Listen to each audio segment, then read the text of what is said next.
Morning, everybody. We're going to get started here in just a minute, give everybody an opportunity to connect, get set up, whatnot. Just hold tight, and we'll get started at 11:01 Central Time.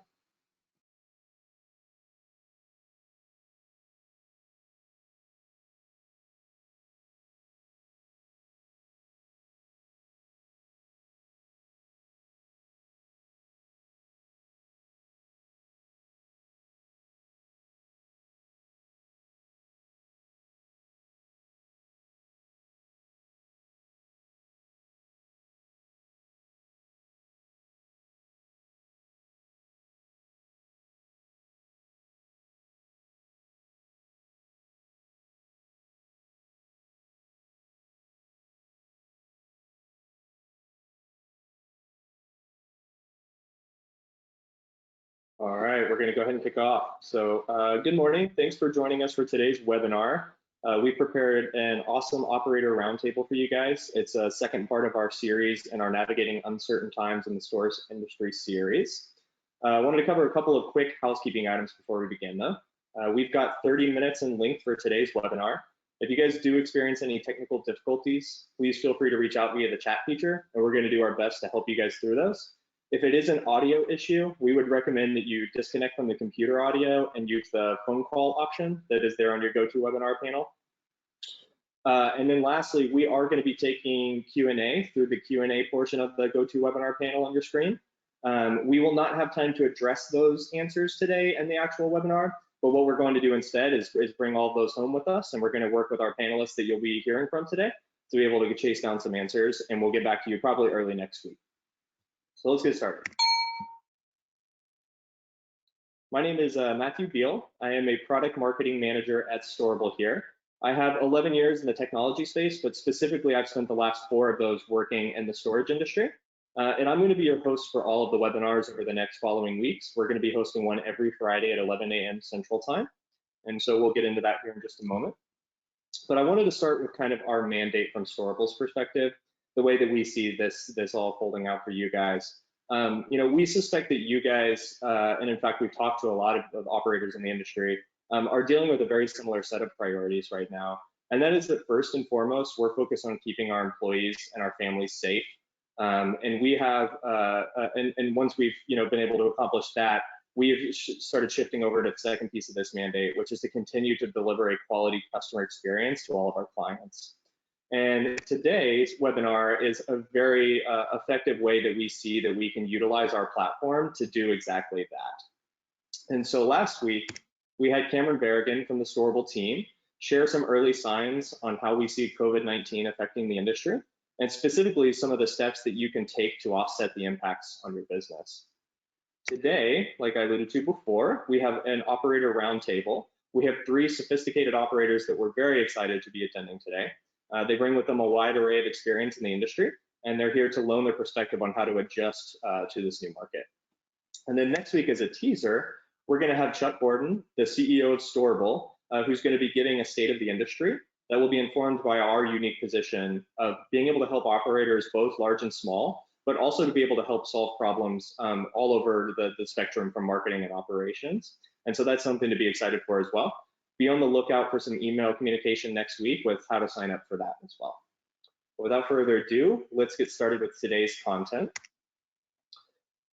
And so over the last couple of weeks, we've been speaking with a whole lot of operators, vendors, owners, etc., about how they're interpreting this situation. And so in particular, we really wanted to understand what are people focused on right now, and where can we provide the most value to you guys today?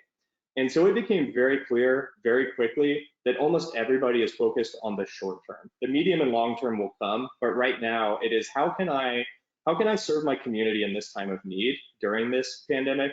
And then also, how can I create a safe and seamless experience, both for my customers, but also my employees?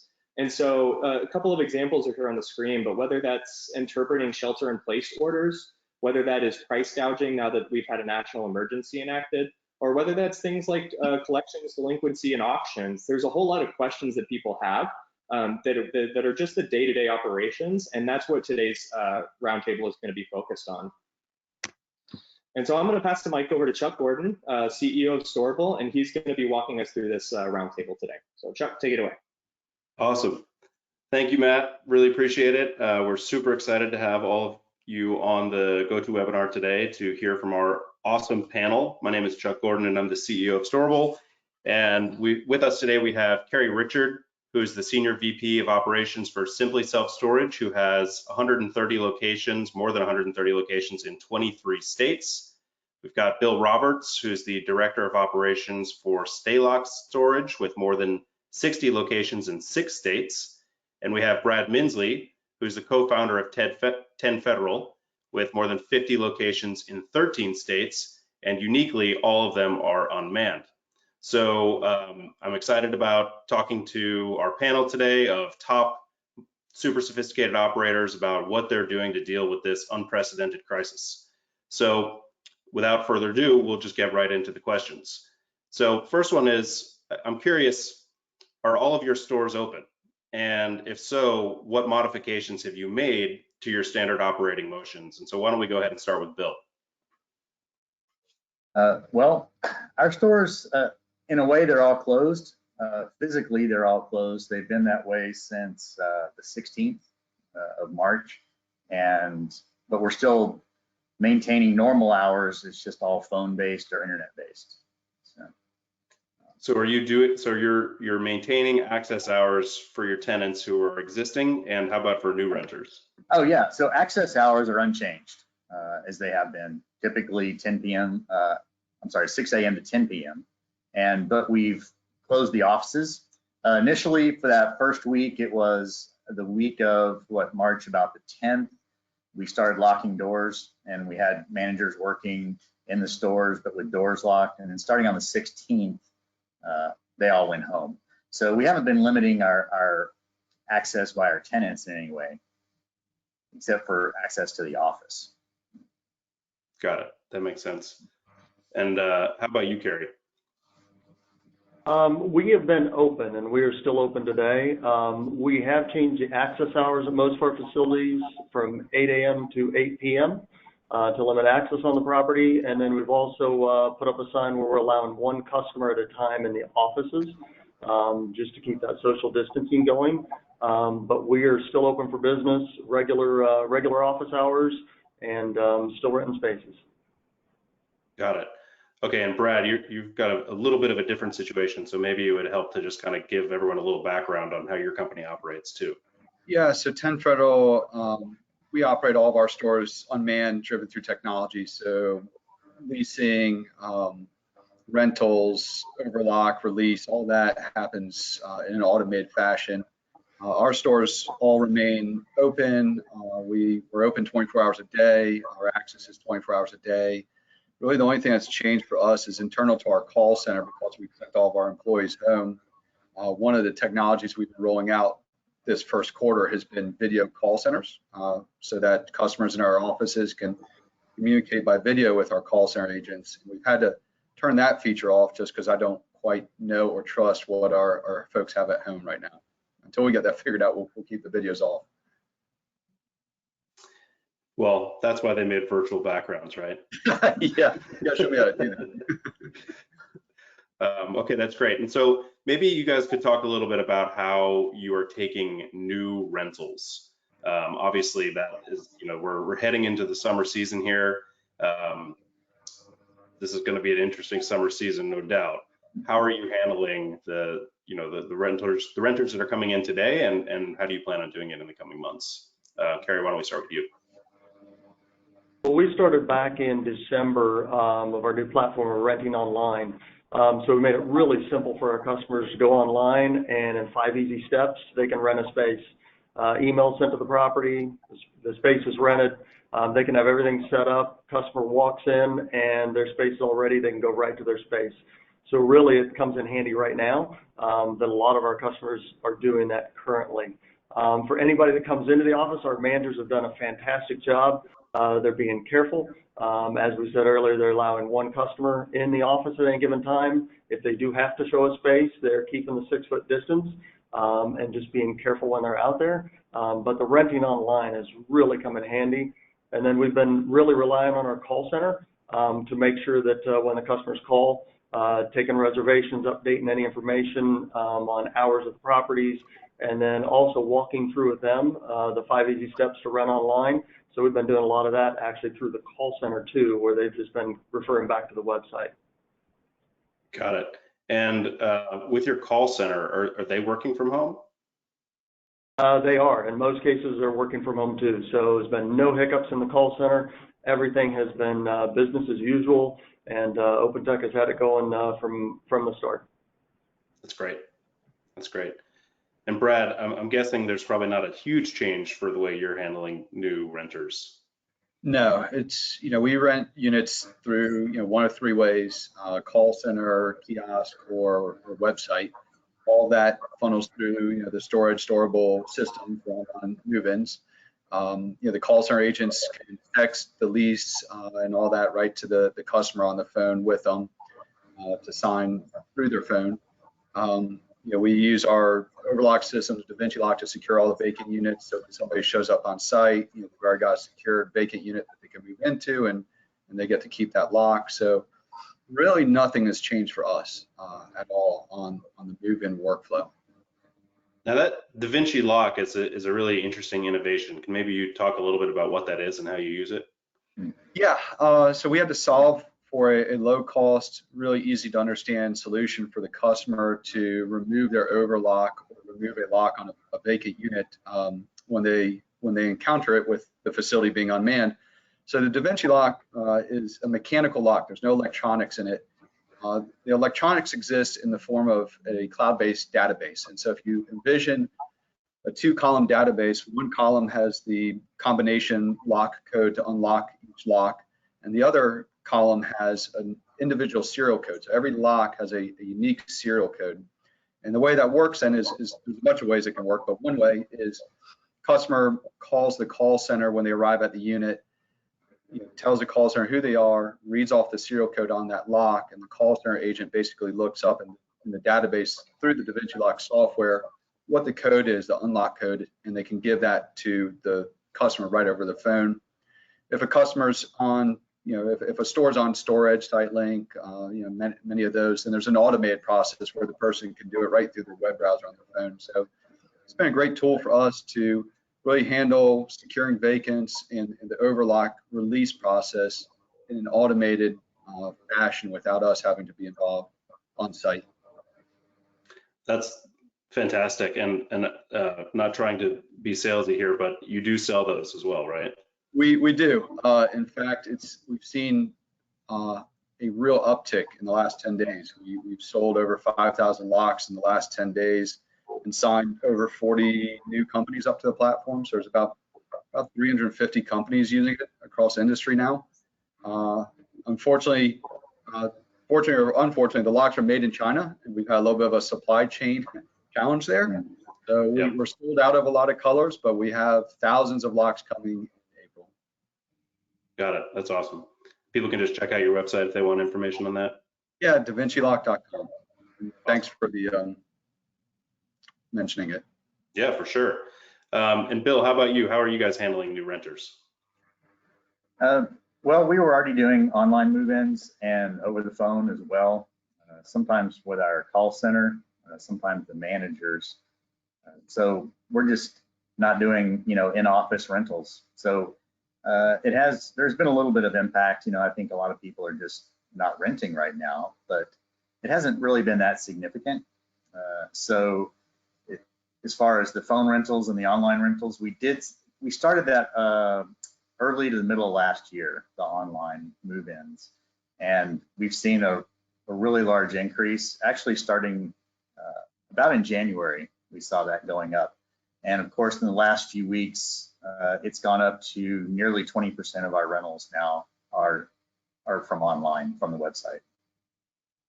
It's fantastic. Yeah, they can call if they have any question. We contact people as soon as we find out that they've rented something, just to see if they have any questions. But it's been relatively smooth, I think. So, it didn't kind of seem like that when we were going through the transition because we're worrying about a lot of, contingencies and stuff. But it really hasn't been that many problems. That's great. And so, how about just like the volume of new renters we're seeing out there? I mean, are you guys noticing that We're seeing more new tenants coming in, less. What's going on with the tenants who you already have? Are they moving out less than you would have expected? Kerry, do you want to start on that one? Yeah, I will say that, you know, if you take out the college properties in those areas, because obviously college hit really hard and early this year, which was a little unexpected. But if you take that out of it, I would say move-ins are flat or down a little bit, a little slowdown of that, a little cautiousness. But then also on the flip side of that, the move-outs have really slowed down. So I think it's evening out on a plus side. Got it. Brad, how about you? Yeah, pretty much the same. College, we saw a modest bump in those towns. Otherwise, move-in and move-outs have been less. And we've been flat over the last 10 days in occupancy, gains or losses, but we're usually moving up considerably this time of year. So definitely slower and definitely correlated to what markets have stay-at-home procedures in place. Interesting. And Bill, how about you? Volume's down a bit from what we would expect this time of year. Again, not counting the college area stores that we have. But, you know, we typically start seeing rentals increase in March, even though we're mostly in northern climes, so it is a little bit later than some parts of the country. But the total, the volume is down maybe 20% overall, but that's just been for the past 2 weeks. Really, it hasn't. So we haven't seen a real big effect from it yet. Right. Yeah. Yeah, that makes sense. And that is consistent too with what we're seeing on the square foot side of things, which is volume is just slightly down. But you know, when I've talked about that to the team at Storable, it's kind of like to be in that place in this world is actually pretty amazing. And when you compare self-storage to so many other industries who are just being totally hammered right now, like they've run into a brick wall at 100 miles an hour, you know, being flat is a pretty good place to be. So yeah, that's my little plug for being happy that we're all in self-storage today. So how about with your managers? I mean, are you doing anything differently to compensate them given the situation? Bill? Am I? No, well, no, they're not, since they're working from home, they're not in any sort of hazardous situation as far as that goes. So we don't, we're not doing any hazardous duty pay or anything like that. They are going by the stores every other day to process overlocks, and they wipe down, you know, keypads and handles and things like that. But they're using gloves. We'd ordered early on a significant number of sanitary gloves through our provider. So everybody's got plenty of those. And so as far as, you know, we see, we haven't done anything different for them except allowed them to work from home. So you could say that is a little bit of a perk in some cases. But on the other hand, you know, there are challenges people are facing with kids at home and that kind of issue. So, but really, we were concerned about their safety primarily. We did stop renting any sort of truck rentals that we do. So, you know, because of concern over the contamination and cleaning. I was going to ask where you're getting your sanitation supplies because I could use some more of those. But well, we use Staples. So yeah, I noticed they were out of a few. It seemed like I noticed the boxes of 100 were all out, but they had boxes of 1,000. So we were ordering those. Good to know. That might be the most useful trick from this webinar. How about you, Brad? I guess, I mean, your call center agents would be the equivalent, right? Yeah, I mean, we really divided the scope into call center agents, managers, and on-site maintenance techs. Nothing's changed for the managers. They do what they've been doing before, just doing it from home. Maintenance techs, obviously taking out safety precautions, but really nothing's changed. Gary, how about you? We have our corporate office. They're all working from home. 4 or 5 executives come in every day and stay in the office, but and then we have a few people come in throughout the week just to make sure paying bills and make sure payroll goes and make sure everything's going on. And then for the field, Kurt O'Brien, our CEO, came out this week and we decided to do a little bonus for our managers since we know they're on the front line. So all of our employees out in the field are getting a little bonus on the next paycheck just because of all the things they're going through, and they know how hard it is with child care or medical, whatever it is in this day and age, and give them a little bonus on the next paycheck, which is really nice. That's awesome. Yeah, I'm glad to hear you guys are doing that. It's you know, people who are out there working right now, in any industry, you know, they're taking a risk, and it's nice to hear that you're appreciating them. Definitely. So how about auctions and delinquency situations? What are you guys doing with that? Kerry, let's start with you. We've canceled our auctions for the rest of this month. Obviously, with everything going on, seemed like the right thing to do, and most in the industry, and talking to other companies in the industry, they did the same thing. So we canceled our auctions for the rest of this month, and then we're going to see how things go. We haven't decided going forward yet. We're going to take it one month at a time and see how it goes, and decide next month on those auctions. Yep, that makes sense. Bill? We canceled all auctions as well. We haven't officially suspended late fees, but we are, you know, when we talk to anybody who's paying, you know, the managers are authorized to waive those pretty much any situation, you know, as well as lien fees. We're not, I mean, we're waiving those as well at this point. For what it's worth, at least it won't be on their account. So we were gonna reevaluate in a couple of weeks and see what the situation is. Are we gonna be able to start those back up again? It is a pretty big concern because those will, you know, build up quickly. And, you know, we're pretty worried about, you know, there's a lot of people, service industry, for example, is a big one. You know, are they going to be able to pay their storage bills? And so I foresee a lot of sort of accord and release type deals we're going to be cutting with people.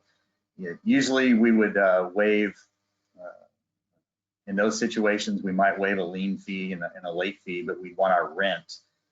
This time, who knows? We're still charging rent, and we don't have any plans to not charge rent going forward. But for people that, you know, waiters, waitresses, and so on, whoever is just out of work, you know, we're definitely going to be a lot more lenient than we have in the past as far as cutting deals, you know, for those people to get them out. I mean, we're not going to just waive their rent and let them stay in there, but. That makes sense. How about you, Brad? Yeah, we postponed auctions. We've created internal logs where our team members can add to the log as customers request relief. We're going to really wait and see what happens April 1st when our rent is due portfolio wide, and see what the collection rate looks like before we make any assessments as to, you know, to what extent we'll allow people to go on payment plans and whatnot. So it's a little bit of a wait and see for us. Yeah, the April 1st date seems to be a hot topic of discussion, which is what's going to happen when we try to process all those credit cards. I would ask the question, what do you guys think? But I don't think anyone knows. So, well, we're on anniversary billing, so it won't be quite as big a deal for us. We do have a number of tenants that tend to come in around that time of month, though. But we haven't seen any collection issues yet. Actually, our delinquencies are down currently from what they were a couple of months ago. So, yeah. Still, so that's a good, interesting perspective then, because you're basically charging tenants, you know, on a daily basis, right? And you have been for the last few weeks. Yes. And so you haven't seen any major impact. We haven't seen any impact on auto pays, or and as far as regular, you know, collections that we do, we haven't. Again, they're down at this point. So I don't know, you know, if that's coincidence kind of thing or what, or maybe the staff is being a little more diligent about the collections, but you know, that's what we've seen so far. So no issues as far as that goes. Now, you know, we do expect there will be more people that will go past the 10-day late and the 30-day late and the lien, but it's still too early to see that at this point. Right. Yep, that makes sense. Okay, and then what about rent increases? How are you guys handling that? Right. So we have paused indefinitely on any rent increases to our existing tenants. And then we've got our own kind of pricing software that basically updates rents based upon where our occupancies are, where our competitors are. And for the time being, we're just going to let that thing float, and we'll kind of match what the industry does. We haven't defined any diversion from that yet. And are you looking at, so you've got it paused, which makes sense, but did you do that because you're worried about these price gouging issues with the disaster declarations, or just because it was the right thing to do? Couple of things. We did it before the price gouging came out. One, two, ethically we felt like it was the right thing to do, and then three, we're very sensitive about online reviews, and we don't want bad karma to come back in the form of negative reviews by jacking people around during this period of time. Yep, that makes total sense. Kerry, how about you? We're still debating, to be honest. We're still looking at it. We're running the numbers through our system and trying to figure out what we're going to do. We're watching and communicating with other of the REITs and other companies to see what they're doing at this time. So we haven't quite made a decision yet as to what we're going to do. Got it. Bill? Yeah, we canceled all the existing tenant rate increases, and those are on indefinite hold, probably for a couple of months at least. We'll have to see what happens, when the economy starts going again, but, it could be late summer before those start up again. Yeah. And then as far as the rental rates, we are concerned, there's been discussion, normally this time of year, your rates would be going up anyway based on seasonal demand and occupancy increases, but we've decided to pause all those. We have an automated revenue management system that we use, so it's making judgments based on time of year and so on. But we're not doing any of that right now. So we're going to reevaluate. Like a lot of people, it's still early. We'll see what happens in the next 3-4 weeks. Hopefully, if the recovery is not a depression, we can start those up. But to send somebody a rate increase notice right now, would not go over well, I don't think. Yep, that makes sense. And then we just have a couple minutes left, but I just wanted to get a quick take on what are you guys doing from a marketing perspective? Are you doing anything different, or just keeping it up the same way you were before? Brad, why don't we start with you?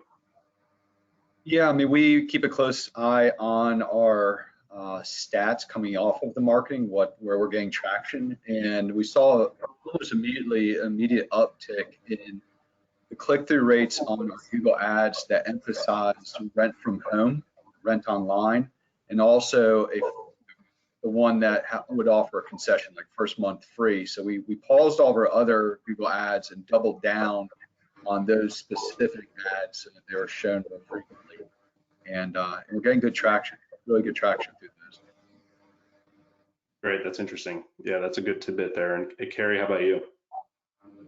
Yeah, we're keeping everything as it is right now. We're watching it and keeping things going as they are, because people are still looking, people are still renting. And I agree, we are focused a little more marketing on the online rental because that is what they're focusing on as a customer. So we're definitely putting a little more effort into that and how we advertise that. But other than that, we're continuing to spend as we are. Okay, makes sense. And Bill, how about you? Well, we were already trying to emphasize and encourage online rentals as it was.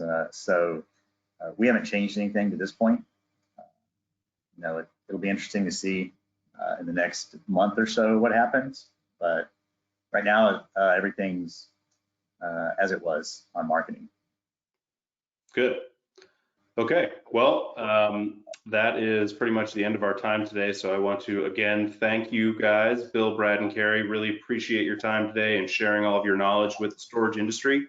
Got a lot of useful tidbits out of this today. And I'm going to hand it back over to Matt to close it out. Thank you, Chuck. Just a moment, share my screen. All right. So first, guys, just really wanted to thank the panel for taking the time to come share their expertise today. I think I speak for everyone I say that was incredibly valuable, and so thank you guys. That was awesome. Last couple of things. One is Q&A. Like I mentioned at the beginning of the webinar today, we've been seeing a whole lot of good questions come in. We don't have time to get to those today, but what we're going to do is we're going to take those home. We're going to work with these folks to be able to get some answers to those, and we'll share some things out with you guys early next week in response to those questions.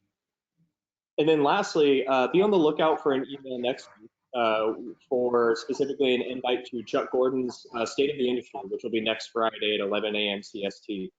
But lastly, we just want to stay safe, want to miss it.